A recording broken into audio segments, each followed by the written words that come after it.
পাঁশকুড়ার BJP Mondal সভাপতি সরকারি গাছ কেটে বনভোজন, থানা ও বন দপ্তরের অভিযোগ গ্রাম পঞ্চায়েত প্রধানের, আর তা দিয়ে শুরু হয়েছে রাজনৈতিক তরজা। পাঁশকুড়া চৈতন্যপুর 2 নম্বর গ্রাম পঞ্চায়েতের প্রধান রেজিয়া খাতুন বিবি পাঁশকুড়া থানা এবং বন দপ্তরে লিখিত অভিযোগ জানান। তার অভিযোগ যে পাঁশকুড়া ব্লকের হরিনারায়ণ চক থেকে লক্ষাপুরী এলাকার বাঁধে দুধাদের সরকারি বেশ কিছু গাছ কেটে নেওয়ার অভিযোগ করেন। অভিযোগের তীর এলাকার বিজেপি মন্ডলের সভাপতি শ্যামপদ মাইতি সহ আরও 2 ব্যক্তির বিরুদ্ধে। গ্রাম পঞ্চায়েত প্রধানের আরও অভিযোগ, ওই বিষয়ে যখন অভিযুক্ত বিজেপি মন্ডল সভাপতি গোচরে আনেন তখন ওই বিজেপি মন্ডল সভাপতি হুমকি দেয় বলে অভিযোগ। ইতিমধ্যে পাঁশকুড়া থানা ও বন দপ্তরে লিখিত অভিযোগের ভিত্তিতে তদন্ত শুরু করেছে। অভিযুক্ত বিজেপির মন্ডল সভাপতি শ্যামপদ মাইতির দাবি, অহেতুক রাজনীতির রং লাগিয়ে রাজনীতি করতে চেয়েছে এই শাসক দল। এলাকার এক ক্লাবের অনুষ্ঠানে বনভোজনের জন্য বন দপ্তরে লিখিত আবেদন জানিয়ে কেটেছিলাম, তবে এই বন দপ্তরে আধিকারিক গত হয়ে যাওয়ার জন্য রিসিভ করতে পারেনি। তবে যেহেতু বন দপ্তরের গাছ অঞ্চলে না জানিয়ে বন দপ্তরে জানিয়েছিলাম, তাই গ্রাম পঞ্চায়েত প্রধান থানাতে এবং বন দপ্তরে অভিযোগ জানাই। বন দপ্তরের আধিকারিকরা আমাদের জরিমানা করেন, সে জরিমানা অর্থ আমরা সরকারি কোষাগারে দিয়েছি। তবে শাসক দল এটা নিয়ে রাজনীতি না করাই বাঞ্ছনীয়। তবে এ নিয়ে রাজনৈতিক তরজা শুরু হয়েছে তৃণমূল ও বিজেপির মধ্যে। হরিনারায়ণ চক থেকে লক্ষাপুরী পর্যন্ত যে রাস্তাটা গেছে, আমাদের পঞ্চায়েত থেকে কিছু গাছ লাগিয়েছে, 300টা গাছ লাগিয়েছে। ওদেরকে ওই রাস্তা দিয়ে যেতেছিলাম, ওদেরকে কথা দেখে ওকে বারণ করছে, ওরা গাছ কাটছে না, পঞ্চায়েত থেকে লাগিয়েছে, ওরা কথা শুনছে না। বিজেপি মন্ডল সভাপতি সুজিত ভৌমিক, ওরা 3 জন, সুশান্ত মাইতি, ওরা 3 জন ওতে যুক্ত ছিলেন বিজেপির সঙ্গে। আমরা বাধা দিচ্ছিলাম, ফরেস্টকে চিঠি করছি, বিডিও সাহেবকেও চিঠি করছি, ওরা তা আমাদের কথা শুনছেন না। কি চাইছেন আপনারা? ওদেরকে যেরকম কিছু শাস্তি দেওয়া উচিত। বলছি, ওরা যে গাছগুলো কেটেছিল আপনাদের অঞ্চলে কি জানিয়ে কাটা? না, আমাদেরকে অঞ্চলে জানায় না, ওরা নিজেরা কেটে নিয়ে যাচ্ছে। আনুমানিক কতগুলো গাছ কেটেছে? 300টা গাছ মানে লাগিয়েছিলাম, 20-25টা গাছ এমন করে লাগিয়ে কেটে দিচ্ছে। আপনার নাম? আমার নাম রেজিয়া খাতুন বিবি, চৈতন্যপুরের প্রধান। কি বলবেন স্যার? এখানে জোরের কোনো বিষয় নয়, আমাদের মহোৎসব হয় দোল উৎসব উপলক্ষে। মহোৎসবের জন্য আমরা 4 পিস গাছ কেটেছিলাম এবং তার কপিও আমাদের কাছে রয়েছে। ওই কপিটা হয়েছে আমরা 12/2/2025 তারিখে ফরেস্ট অফিসে অ্যাপ্লিকেশান একটা করি, আবেদন করি যে আমাদের 15,000 লোকের মহোৎসব রয়েছে। ফরেস্ট অফিসে যাই, ওই দিন যে অফিসার ছিল নন ডিউটি, উনি বাইরে চলে গিয়েছিলেন। আমাদেরকে বললো যে আচ্ছা ঠিক আছে, তোমরা 2 দিন পর এসো, 2 দিন পর আসলে রিসিভ কপিটা নিয়ে যাবেন। এবং রিসিভ কপিটা আনতে যখন আমরা 2 দিন পর যাই, দুর্ভাগ্যবশত সেই অফিসার মারা যায়। মারা যাওয়ার কারণে আমাদের অনুষ্ঠানও সামনে চলে এসেছিল। 15,000 লোকের যেহেতু মহোৎসবের প্রোগ্রাম, তার জন্য 4 পিস গাছ কাটা হয়েছে এবং আমাদের লক্ষাপুরী থেকে হরিনারায়ণ চক যাওয়ার যে রাস্তা, মেন রাস্তা, বিপজ্জনকভাবে ওই মরা গাছগুলি 4 পিস আমরা কেটেছি।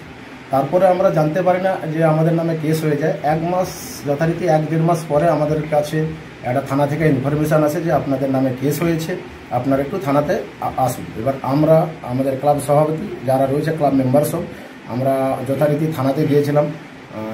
থানায় স্যারের সঙ্গে কেসটা ছিল সুকুমার বাবুর কাছে, সুকুমার টুডুর কাছে। উনি আমাদের কাছে যেসব পেপার রয়েছে, পেপার দেখার পরে আমাদেরকে ফরেস্ট অফিসে পাঠিয়ে যে ওখানে যাও, ওখানে এটা যেহেতু গাছ কাটার বিষয় ফরেস্টের বিষয়। যখন আমরা আবার ফরেস্টে যাই, আমাদেরকে তখন বললো যে যেহেতু আপনাদের কাছে রিসিভ, ওই স্যারটা মারা যায় ওই সময়, যেহেতু আমরা রিসিভ কপিটা দিতে পারি না, তো সরকারি একটা রুলস অনুপাতে আপনাদের যে 3 জনের নামে যে কেস হয়েছে, 3 জনকে একটা ফাইন ভরতে হবে 150 টাকা করে। আমরা যথারীতি সেই বিষয়েও ফাইনটা ভরে আসি এবং তারপরে আমরা দেখলাম যে কেসটা অনেক বড়সড় হচ্ছে। যারা অ্যাকচুয়ালি তৃণমূলের নেতা মন্ত্রীরা ভেবেছিল আমাদের এই ক্লাবটা নন পলিটিক্যাল ক্লাব, 350 জন মেম্বার রয়েছে এবং ওই 350 জন মেম্বার কেউ আইএসএফ করে, কেউ তৃণমূল করে, কেউ বিজেপি করে, কেউ সিপিএম করে, সমস্ত পার্টির এখানে কর্মীরা রয়েছে। আমাদের এটা নন পলিটিক্যাল ক্লাব এবং ওরা চাইছিল ওই মহোৎসবের দিন যারা 15-20 হাজার যে লোকের মহোৎসবের ব্যবস্থা করা হয়েছে, ওই দিন ওরা এসে স্টেজে উঠে একটু মালা পরার চিন্তাভাবনা ওদের ছিল। তার জন্য গ্রাম পঞ্চায়েতের লাগানা বনসৃজন প্রকল্পের গাছ কয়েক বছর আগে লাগানো হয়েছে, সেখান থেকে গ্রাম পঞ্চায়েতের অনুমতি না নিয়ে জীবন্ত গাছ কেটে নিয়ে গেছে কতিপয় দুষ্কৃতী। তার মধ্যে বিজেপির মণ্ডল সভাপতি বা সাধারণ মানুষ কে আছে জানি না, গ্রাম পঞ্চায়েতের প্রধান তিনি লিখিত অভিযোগ ফরেস্ট দপ্তর, বিডিও এবং থানায় করেছে। সেই অনুযায়ী পাঁশকুড়া থানা আইনত ব্যবস্থা নিচ্ছে। প্রথমত হলো মরা গাছ কাটতে হলেও গ্রাম পঞ্চায়েতের অনুমতি নিতে হবে।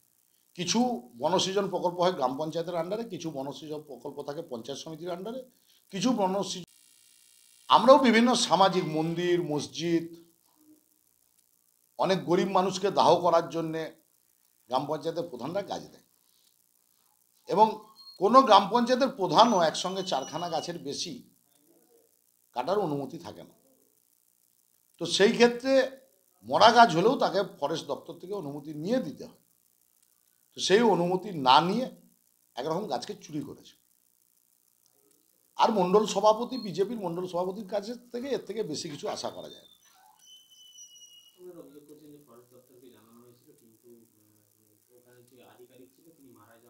দেখুন, আমি বিষয়টা সম্পূর্ণরূপে খোঁজ নিয়ে দেখলাম। চৈতন্যপুর 2 নম্বর অঞ্চলের লোখাগুড়ি উদয়ন সংঘ, যে উদয়ন সংঘ একটা সুনামের সহিত এই ক্লাবটি দীর্ঘদিন চলে আসছে। এই ক্লাব বৃক্ষরোপণ থেকে আরম্ভ করে, রক্তদান থেকে আরম্ভ করে, বস্ত্র বিতরণ থেকে আরম্ভ করে বিভিন্ন সামাজিক কর্মসূচি তারা করে থাকে। একইরূপভাবে এই যে দোল উৎসব গেল, দোল উৎসবের সময় তারা একটা বিশাল আকারে একটা মহোৎসব করে। সেই মহোৎসবের সময় তাদের কিছু জ্বালানি লাগবে, সেই জন্য লোখাগুড়ি থেকে হন্যানচক যাওয়ার যে রাস্তা, মূল রাস্তা, সেই মূল রাস্তার ধারে বিপজ্জনক অবস্থায় তারা দেখতে পায় যে কিছু গাছ রয়েছে। সেই গাছগুলোকে তারা ভাবলো তাহলে মহোৎসবের সঙ্গে যদি কাজে লাগিয়ে দেওয়া যায় এবং বিপদটাও মুক্ত হয়ে যাবে। সেই মতো করে তারা সম্পূর্ণরূপে ফরেস্টের অফিসে গিয়ে তারা পেয়ার করে এবং সেই মতো করে তারা গাছগুলোকে এই মহতি কাজে তারা লাগায়। তৃণমূলের প্রধান ঘটে যাওয়া ঘটনার অনেক দিন পরে না জেনে বুঝে উদ্দেশ্য প্রণোদিতভাবে, কারণ তৃণমূল সরকার বুঝে গেছে যে বিনাশকালে বুদ্ধিনাশ, এটাই তার প্রমাণ। আর দোল কবে গেছে, এই কিছুদিন আগে তারা তাদের নামে, এই ক্লাব কর্তৃপক্ষের নামে, ক্লাবের সদস্যদের নামে কেস করেছে। ক্লাব কিন্তু তারা তাদের যেটুকু চিন্তাভাবনা ফরেস্টে জানিয়েছিল, ফরেস্টে পেয়ার করার পরে ফরেস্টের যখন তদন্ত হয় যে